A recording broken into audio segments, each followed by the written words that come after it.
We are in uncharted territory. Could you ever have envisioned the way it rolled out? No. I think we would all have probably predicted that it would be very difficult. It's been a really tough few years for everybody. Do you ever worry that it won't work out? Oh, it will work out. Something will work out. I mean, it has to.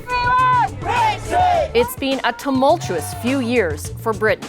The United Kingdom is leaving the European Union. The draft withdrawal agreement was the best that could be negotiated. We will now not leave on time with a deal on the 29th of March. We all have to take some responsibility for the fact that we're in this impasse.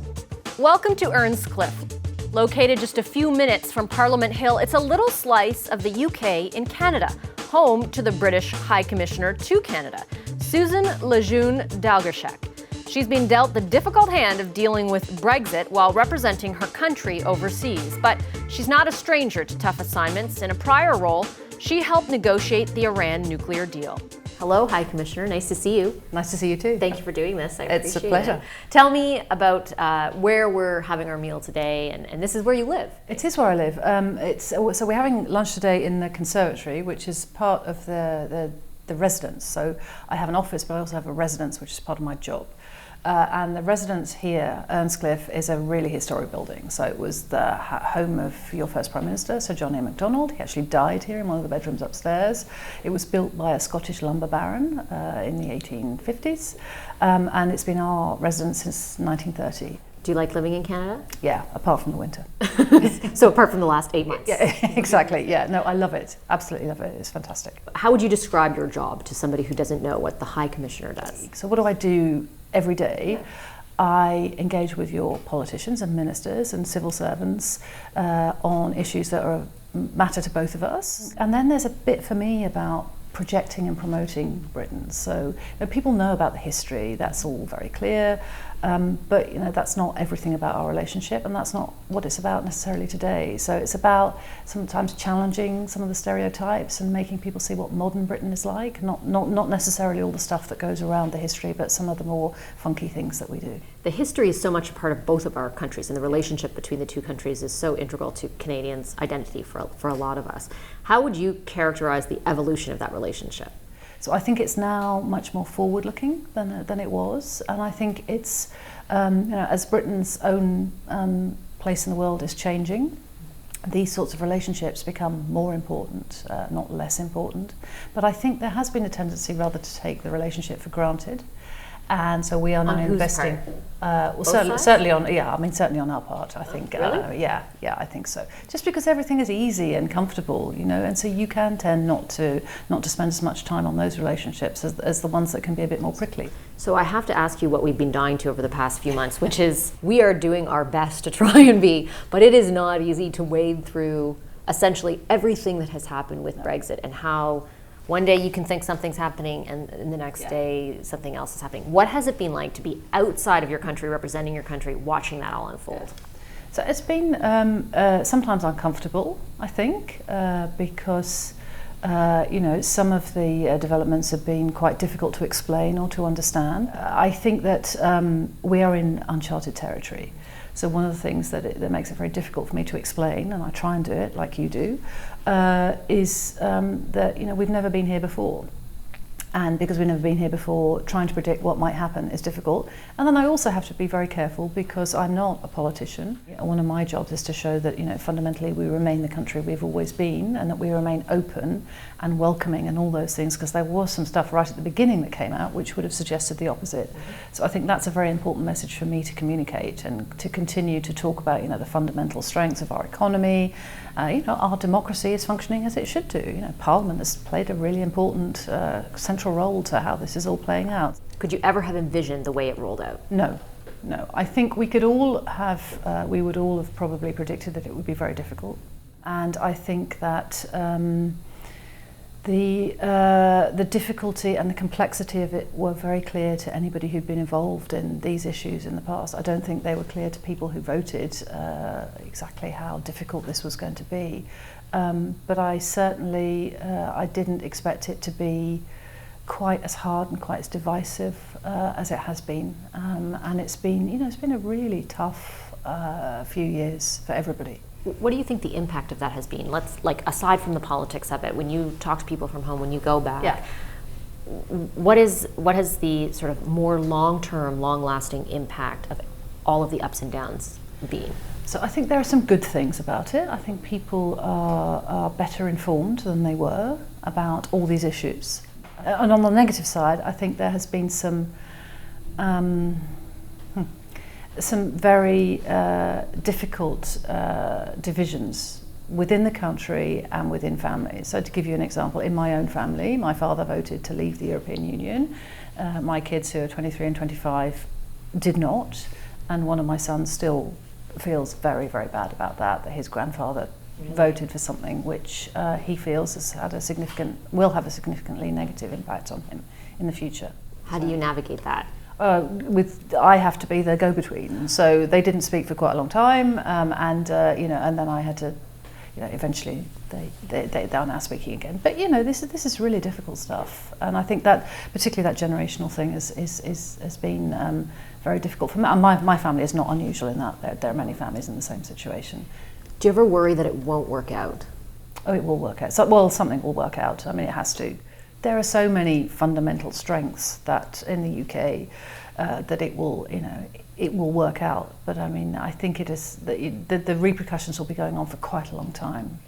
Do you ever watch, without making a judgment on whether their actions are right or wrong, and feel empathy towards the politicians who are at the forefront of this? Absolutely. I think they have. I mean, the Prime Minister in particular has had an almost impossible job. And I have a huge amount of admiration for her. It's not a party political point, but she was given the job when then the Prime Minister resigned.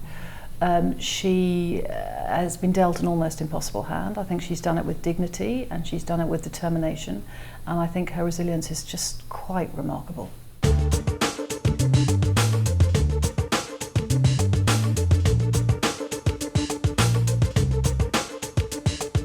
Let me move to a different subject and stuff that you've done before you were in this role, and particularly something we've talked about you on the show, and that is negotiating the deal with Iran. Yeah. We are seeing in the news right now, every day, a heightening of tensions, you could say, and obviously a continued rollback of what even the principles that underpin that deal. How does that make you feel?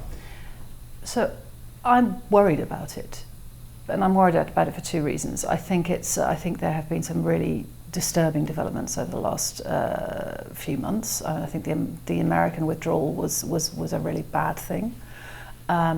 I think that what the Iranians are threatening to do now is also very worrying. Until today, they have continued to uphold their side of the deal. So there is no sense in which they have not done what they said they were going to do. We have done what we said we were going to do, but it's very clear that there are tensions on both sides.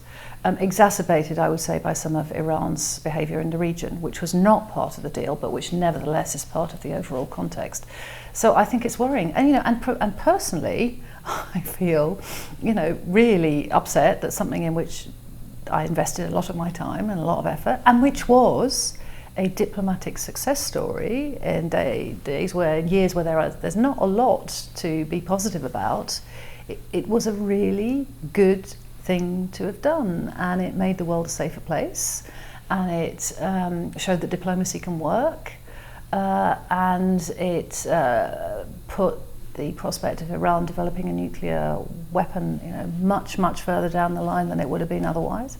So, I think from that perspective, I feel really frustrated that all that work potentially could now be undone. You can see how we got to this point, but I think it would be a really, really bad thing if the deal were to fail. Do you think there's any way to avoid that?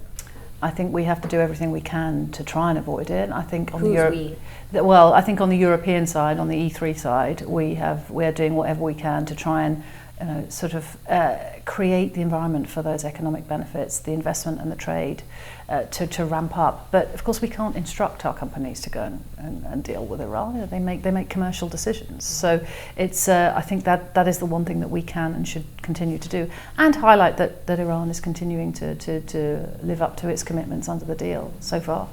Because there are not a lot of people that we get to interview or talk to who have actually been at the table negotiating something like that. I know it's frustrating now, but at the time, what was it like? Really intense. very wearing, and you needed huge resilience to keep on. But I think that the most important lesson for me was about respect. So you're dealing with, there were 6 countries and the European Union on one side of the table and 1 country on the other side of the table.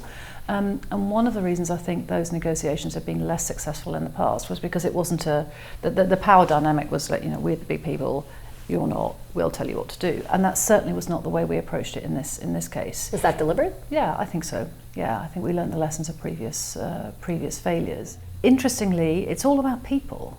I mean, you've got the stuff that you're dealing with, some of which is very complex and very technical, but actually a lot of it is about the trust between people. So it's about the trust between you sitting on that side of the table and me sitting on this side. And the cast of characters in those negotiations didn't change. It was the same people all the way through. So building up that trust was absolutely essential. Did you trust your Iranian counterpart? Yes, we did. Oh, thank you very much. Oh my goodness, that looks amazing. You have done a lot of different things in your career. If you could ideally pick what's next, what would it be? I would like to go back to Europe and either work in a big job in my ministry in London or do another job as an ambassador somewhere in Europe. On personal terms, my kids are there, my parents are there, they're not getting any younger, so that's a bit of a pull, really. And professionally, I mean, I would like to, this is a fantastic, really important job. I'd like to do one that's even bigger and even more important, and the places that make most sense for me, I think, in terms of what I've done so far, would be in Europe.